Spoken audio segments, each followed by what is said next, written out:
Welcome to genius classes. ये हमारा article practice का सेट नंबर 4 है, जिसमें हम लोग 10 क्वेश्चन आज प्रैक्टिस करेंगे। ये 10 क्वेश्चन पिछले बताया गया नियम के अनुसार रहेगा और कुछ क्वेश्चन जो रहेगा वो नया भी रहने वाला है। 10 क्वेश्चन हम लोग प्रतिदिन लेकर आते हैं दोस्तों। ये हमारा सेट नंबर है 4 और हमारा पहला चैप्टर है। चैप्टर का नाम है मॉडल आर्टिकल्स। बाकी इसके साथ भी आने वाले टाइम में हम लोग अलग अलग चैप्टर का क्वेश्चन लेकर आएंगे। तो ये रहा पहला क्वेश्चन, देखें, dash aeroplanes can fly very fast. ये क्वेश्चन रहा दोस्तों, ध्यान से देखेंगे तो यहाँ पे एक वर्ब एक है एरोप्लेन्स, एरोप्लेन नाउन है और एरोप्लेन्स ये प्लूरल नाउन है, प्लूरल नाउन, प्लूरल। तो ये प्लूरल फॉर्म है, तो इसके पहले तो ए तो लगेगा नहीं दोस्तों, ए के साथ एन भी नहीं लगेगा। क्यों? प्लूरल हो गया। द लग सकता है क्या? द एरोप्लेन्स, कोई पर्टिकुलर एरोप्लेन का बात किया जा रहा है क्या? नो, द भी नहीं लगेगा दोस्तों, यहाँ पे नो आर्टिकल सही होगा। None of the above, aeroplanes can fly fast या वेरी फास्ट, दैट्स राइट। समझ आई बात? यहाँ पे द लगाने की कोई जरूरत नहीं है। सेम देखें यहाँ पे अगला क्वेश्चन देखें, books you gave me are very interesting. Here books plural, plural countable noun है। Books you gave me are very interesting. किताबें यू गेव मी, आपने मुझे दिया, आर वेरी इंटरेस्टिंग, वो बहुत इंटरेस्टिंग है। ये जो है दोस्तों you gave me are very interesting, you gave me are very interesting, it means वो किताबें जो तुमने मुझे दिया बहुत इंटरेस्टिंग है। ये कहने का मतलब, ये सेंटेंस जोड़ने का है, दिस बुक्स आर पर्टिकुलर। ये फिर देखेंगे प्लूरल काउंटेबल नाउन है, तो ए और एन नहीं लगेगा, ए और एन तो लगता नहीं, सिंगुलर काउंटेबल नाउन के साथ लगता है तो नहीं, पर यहाँ पे द सही होगा। क्यों सही होगा दोस्तों? The books you gave me are very interesting, कि कौन सी किताबें इंटरेस्टिंग है? जो तुमने मुझे दिया, जो आज या जो आपने मुझे दिया। यहाँ पे you gave me are very interesting, you gave me are very interesting, ये जो फ्रेज है, ये सेंटेंस को, ये जो बुक है, ये सेंटेंस में जो बुक है उसे पर्टिकुलर बना रहा है, खास बना रहा है। कौन सी किताबें इंटरेस्टिंग है दोस्तों? वो किताबें जो आपने मुझे दिया। That means this book is definite, definite है तो द लगाएंगे हम लोग। Next question number 3, question number 3 है, Russia is dash great country. Russia is a dash great country. Great, यहाँ पे दोस्तों ये एडजेक्टिव है और ये कंट्री नाउन है, पर नाउन में कैसा नाउन है? एससीएन है, सिंगुलर काउंटेबल नाउन। और पता है कि सिंगुलर काउंटेबल नाउन के साथ अगर कोई एडजेक्टिव रहता है तो एडजेक्टिव के पहले हम लोग आर्टिकल का यूज करते हैं। ग्रेट के अनुसार असही है दोस्तों। Russia is a great country, Russia is a great country, a option चाहिए। Second, my brother wants to be dash engineer. My brother, मेरा भाई, सिंगुलर है दोस्तों। My brother wants to be, इस वजह से वर्ब का फिफ्थ फॉर्म लगाया यहाँ पे, wants to be engineer, engineer, engineer. अगर इंजीनियर देखेंगे दोस्तों तो ये वॉवल साउंड से शुरू होने वाला है और इंजीनियर के पहले हम लोग एन का यूज करेंगे दोस्तों, an. My brother wants to be an engineer, मेरा भाई एक इंजीनियर बनना चाहता है। Question number next, don't trust that man, he is dash liar. Liar, liar का मतलब होता है जो, तो दोस्तों झूठा, झूठा। Don't trust that man, don't trust, विश्वास मत करो, दैट मैन, उस आदमी पर विश्वास मत करो, ही इज लायर। अब लायर झूठा, ये जैसा लगता है दोस्तों हम लोग को कि ये एक एडजेक्टिव है, एडजेक्टिव है, पर ये एडजेक्टिव है नहीं, ये नाउन जैसा है ना दोस्तों। जैसे वह झूठा है, जैसे वह ईमानदार है, क्या बोलते हैं हम लोग? He is honest. तो वैसे यहाँ पे होना चाहिए ही इज लायर, पर वह एक झूठा है, यहाँ पे नाउन की तरह यूज होता है, इसे हम लोग ए लगा देते हैं। That don't trust that man, he is a liar, वह एक झूठा है। नेक्स्ट, कोई कोई ऐसा वर्ड भी हो सकता है दोस्तों जो एडजेक्टिव भी रह सकता है और नाउन भी रह सकता है। जैसे एक वर्ड है genius, genius.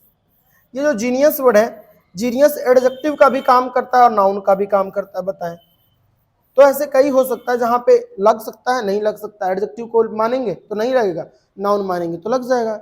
Einstein was a genius, ठीक है, पर आइंस्टीन वाज जीनियस एडजेक्टिव लगाएंगे तो वो भी हो जाएगा, समझे। तो कुछ ऐसा भी होता है जो एडजेक्टिव भी होता है और नाउन भी होता है, तो ऐसे बड़ा कंफ्यूजन होता है। जैसे एक फूल वाला था और ये यहाँ पे लायर वाला है, जीनियस वाला, ये सब ध्यान रखने वाला बात है।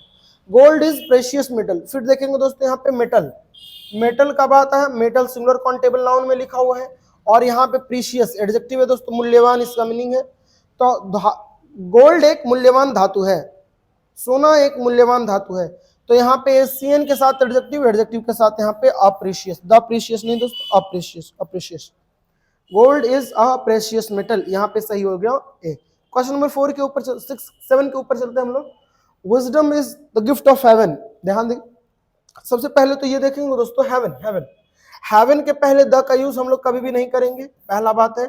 ये क्वेश्चन पूछा जा सकता है आपको, HEAVEN, हैवन के साथ कोई द का नहीं यूज करेंगे, ए एंड द कुछ नहीं।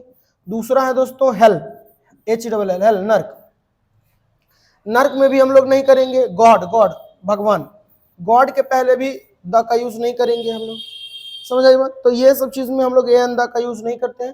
तो विजडम, बुद्धिमानी, is dash gift of haven, किसका है? हेवन का, स्वर्ग का ये उपहार है। विजडम, बुद्धिमानी स्वर्ग का उपहार है। Noun plus of plus noun the position को दिखा रहा है, यहाँ पे लगाएंगे हम लोग the. Wisdom is the gift of haven, wisdom is the gift of haven. और विजडम के पहले हम लोग द नहीं लगाएंगे दोस्तों, क्यों नहीं लगाएंगे? विजडम का मतलब है बुद्धिमानी, बुद्धिमानी क्या है? नाउन तो है पर ये अनकाउंटेबल नाउन है दोस्तों, ये एब्स्ट्रैक्ट नाउन आ गया बुद्धिमानी, समझा? तो यहाँ पे ऐसा रहा। Wisdom of Birbal is famous, wisdom of Birbal, पर यहाँ पे विजडम पर्टिकुलर बात बता रहा है। विजडम ऑफ बीरबल, किसका? बुद्धिमानी, बीरबल का। अकबर बीरबल का कहानी सुने आप लोग दोस्तों, अकबर बीरबल का कहानी में किसका बुद्धिमानी फेमस है? बीरबल का। बीरबल अपने बुद्धिमानी से अकबर को आश्चर्य करता रहता है। तो यहाँ पे द विजडम, यहाँ पे विजडम नहीं लगाएंगे, कॉमन, यहाँ पे ये डेफिनेट नहीं इनडेफिनिट है, कॉमन का बात कीजिए। पर यहाँ द विजडम ऑफ बीरबल, किसका बुद्धिमानी? बीरबल का, ये पर्टिकुलर बात किया जा रहा है यहाँ पे, तो इस वजह से द लगाएंगे और यहाँ पे द सही भी होगा, तो ये सही होगा। The wisdom of Birbal is famous, Birbal का जो विजडम है, बुद्धिमानी है, वो फेमस है, प्रसिद्ध है, कहानियों के थ्रू प्रसिद्ध है। क्वेश्चन नंबर 9 देखेंगे, honesty is the best policy. दोस्तों ऑनेस्टी के पहले क्या द लगाएंगे? ईमानदारी। फिर से ईमानदारी नाउन तो है दोस्तों, पर ये कैसा नाउन है? ईमानदारी गिनने वाला नाउन नहीं, ये एब्स्ट्रैक्ट नाउन है। ईमानदारी एब्स्ट्रैक्ट नाउन, ऑब्स्ट्रैक्ट नाउन के पहले कोई भी ए एंड द का यूज हम लोग नहीं करते जब तक इसे पर्टिकुलर ना बनाया जाए। फिर जैसे देखेंगे यहीं पे ऑनेस्टी के पहले द लग जाएगा, कैसे लग जाएगा? ऐसे रहेगा तब, the honesty of Mansoor, the honesty of Mansoor, the honesty of Mansoor, Mansoor का जो ईमानदारी है, इज कमेंडेबल, वॉज कमेंडेबल, या वॉज प्रेजवर्दी, प्रेजवर्दी। इसमें क्या था दोस्तों? ये कहानी है एक ऐसा कि एक मंसूर नाम के आदमी होते दोस्तों, इंसान होते हैं मंसूर, और मंसूर को सच बोलने के लिए सूली पर चढ़ा दिया जाता है। ये झूठ नहीं बोलते, सच बोलने के लिए सूली पर चढ़ाया जाता है। जैसे यहाँ पे था, जैसे यहाँ पे था, देखे तो wisdom of Birbal, wisdom of Birbal, तो यहाँ पे लगा हम लोग the wisdom of Birbal is famous. Same उसी तरीके से यहाँ पे है दोस्तों कि the honesty of Mansoor was praiseworthy, प्रशंसनीय है। प्रेजवर्दी का मतलब है प्रशंसनीय, प्रेजवर्दी। नेक्स्ट यहाँ पे देखिए, ऑनेस्टी में हम लोग द का यूज नहीं करेंगे। Honesty is the best policy, यहाँ पे पॉलिसी नाउन है और ये बेस्ट सुपरलेटिव एडजेक्टिव है, तो सुपरलेटिव एडजेक्टिव के पहले हम लोग द का यूज करते हैं। यहाँ पे ये बिल्कुल सही है। बेस्ट का मतलब है सबसे अच्छा, सुपरलेटिव एडजेक्टिव, वहां पे द लगाएंगे। Honesty is the best policy, ईमानदारी सबसे अच्छी नीति है। ऑनेस्टी में हम लोग यहाँ द नहीं लगाए, पर यहाँ लगाएंगे, क्यों? Noun plus of plus noun आएगा, द लग जाएगा, ये पोजीशन वाला बात है ना दोस्तों। तो यहाँ पे सही होगा द, यहाँ पे नो आर्टिकल, वहां पे the. And next, English is dash easy language, easy language, English के पहले द नहीं लगाएंगे, ये पिछले क्लास में बताया जा चुका है। इजी लैंग्वेज, लैंग्वेज दोस्तों, लैंग्वेज, लैंग्वेज का मतलब है भाषा, ये सिंगुलर काउंटेबल नाउन है, भाषाएं थोड़ी दोस्तों, भाषा है। और इजी, इजी एडजेक्टिव है, ये एडजेक्टिव है इजी। और इजी शुरू होना कैसे होता है दोस्तों? कॉन्सोनेंट साउंड से होता है, वोवेल साउंड से होता है, माफ करेंगे, तो कॉन्सोनेंट वोवेल साउंड से होता है, तो यहाँ पे हम लोग एन लगाएंगे, तो एन के साथ यहाँ पे ये सही होगा। English is an easy language. ऐसे ही रहता दोस्तों अगर इस तरीके से रहता संस्कृत के बारे में कि संस्कृत एक मुश्किल भाषा है, फिर कैसे बनाते हैं हम लोग? Sanskrit, Sanskrit KRIT, Sanskrit, Sanskrit is dash difficult language, difficult language, language. फिर यहाँ पे डिफिकल्ट एडजेक्टिव है, डिफिकल्ट के अनुसार हम लोग अलग आते हैं, और वहां पे वोवेल साउंड से शुरू होने वाला एडजेक्टिव इजी है दोस्तों, इजी, इजी के साथ एन इजी, आप समझते होंगे ये सब चीजों को। नेक्स्ट है question number 10, English is an easy language. तो यहाँ पे हम लोगों का 10 क्वेश्चन पूरा हो गया दोस्तों, और कुल मिलाकर हम लोगों ने 40 क्वेश्चन पूरा कर लिए हैं। शायद इसका 1 या 2 लेक्चर और आएगा जिसमें बचे हुए सारे क्वेश्चन को हम लोग पूरा करेंगे और एक बड़ा सा क्वेश्चन आएगा दोस्तों, बड़ा सा एक सीरीज आएगा लगभग 1 घंटे का, जिसमें हम लोग लगभग से लगभग 100 क्वेश्चन एक साथ ही कर लेंगे आर्टिकल का। उसमें ज्यादातर क्वेश्चन आसान आसान क्वेश्चन और डिफिकल्ट क्वेश्चन दोनों मिला रहेगा। उसका मटेरियल बन रहा है, बहुत जल्दी बन जाएगा। आने वाले 1-2 दिनों में हम लोग एक लंबा वीडियो लेकर आएंगे आर्टिकल का और उसमें पूरा का पूरा खत्म कर लेंगे। ठीक है, तो thanks for watching this video. अच्छा लगा तो लाइक शेयर सब्सक्राइब आप कर ही देंगे। थैंक यू वेरी मच दोस्तों, मिलते हैं आपसे अगले क्लास में। Thank you very much.